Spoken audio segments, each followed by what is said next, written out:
I think this is my last question here. Yeah. Is my next door neighbor has the exact same house as me. How come the insurance, his deductible is lower, or whatever the case is?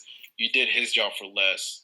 Why are you charging me my deductible if you can absolutely do it for less? Right.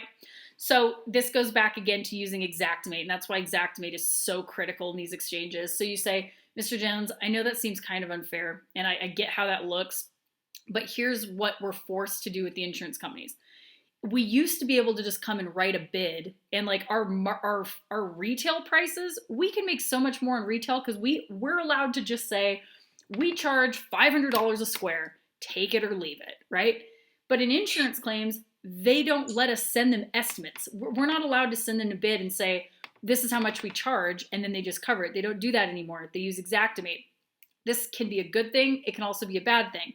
So your neighbor's house, the insurance company's using Xactimate. What we're forced to do is go line by line. And some insurance companies come up with a bunch of stupid rules. For example, like they'll say, well, we don't have to pay for ridge and starter because it's included in the waste. Or they'll say, well, we don't need to pay you for new flashings because it didn't get direct physical loss from the hail, right? So on some claims, we're kind of forced to make even less money. But our rule is when we're helping homeowners with insurance claims is as long as we don't lose money on that job, we'll do it for whatever the insurance company pays.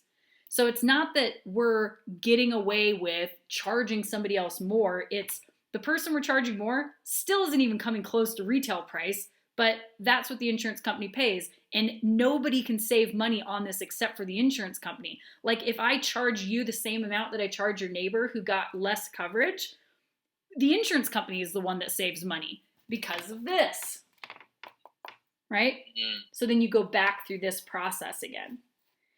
So it's these basic fundamental stuff that if you really get a firm understanding on and you get really good at educating your customers on depreciation, deductibles, and how they pay, and Xactimate, those are your three, that's like your trifecta for handling those objections.